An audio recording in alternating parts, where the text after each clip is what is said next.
ఈ సభలో ఎవరైనా రెడ్డోళ్ళు వెలుమోళ్ళు ఉంటే దయచేసి బయటికి వెళ్ళండి. ఇలా ఉండాల్సింది నా బీసీలు, నా ఎస్సీలు, నా ఎస్టీలు, నా మైనారిటీలు మాత్రమే ఉండాలి. నా సోదరులు మాత్రమే ఉండాలి. ఇది మా సభ.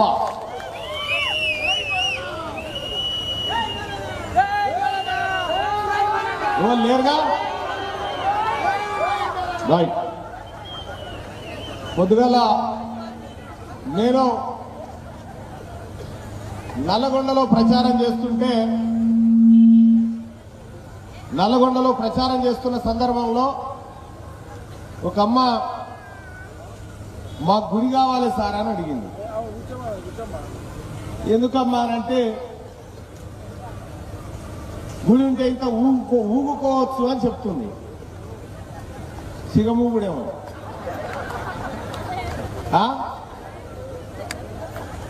సిగం ఊగుతారుగా, మీకు తెలుసు కదా. ఊగుతారా లేదా? మీరు చాలా మంది సిగము పెట్టాలని చూసారు కదా. ఈ సిగము పెట్టోళ్ళ దాంట్లో ఒక్క రెడ్డి ఆమె సిగముగా చూసిరా మీరు? ఒక్క వెలమామ సిగముగా చూసిరా? ఎవరన్నా గట్లే చూడకపోతే చేయలేమంటే చూడలేదని చెప్పురి. కరెక్టేనా? అందుకే వాళ్ళ నీకు విలువలేదు. ఇది మనది. ఇక్కడ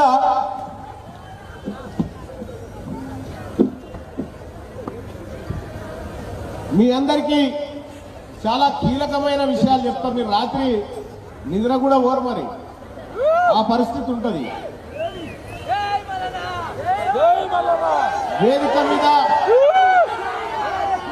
వేదిక మీద ఆసీనులైనటువంటి సూర్యాపేట జిల్లా తెలంగాణ రాజ్యాధికార పార్టీ అధ్యక్షులైనటువంటి మామిడి అంజయ్య గారికి, అలాగే ఈ కార్యక్రమానికి నాతో పాటు విచ్చేసినటువంటి గౌరవనీయులు తెలంగాణ రాజ్యాధికార పార్టీ వర్కింగ్ ప్రెసిడెంట్స్ అయినటువంటి మాధం రజనీ కుమార్ గారికి, అలాగే హరిశంకర్ గౌడ్ గారికి, అలాగే వైస్ ప్రెసిడెంట్ అయినటువంటి ఓదేల్ గారికి, రాష్ట్ర మహిళా వర్కింగ్ ప్రెసిడెంట్ అయినటువంటి నీరజ గారికి, కార్యదర్శి అయినటువంటి ప్రవీణ్ గారికి, జిల్లా మైనార్టీ సెల్ అధ్యక్షుడు చాంద్ పాషా గారికి, అలాగే జిల్లా ప్రధాన కార్యదర్శి మీర్ అక్బర్ గారికి, సూర్యాపేట పట్టణ అధ్యక్షులు కుమ్మం నాగరాజు గారికి, సూర్యాపేట పట్టణ ప్రధాన కార్యదర్శి దేశమైన మల్లేష్ గారికి, అలాగే నాకు ఈ లిస్ట్ ఇచ్చిన మా వాళ్ళు ఏమని లిస్ట్ ఇచ్చిన మా జానన్ అంటే మీద కాయన పట్టుకోండి.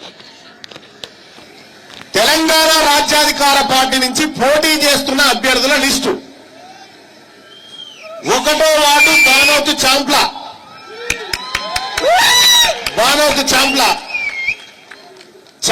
పక్కకి ఏం రాసిరంటే డిగ్రీ అని రాసిరు.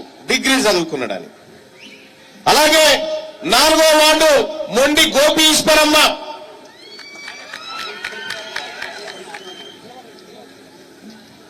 ఆయన గోపి ఈశ్వరమ్మ గారిది ఇంటర్మీడియట్. గట్టు గోపి గారికి డిగ్రీ, బొల్లెద్దు అనిత మురళి గారికి MA LLB, ఏసబైన మమతా మల్లేష్ గారు ఇంటర్,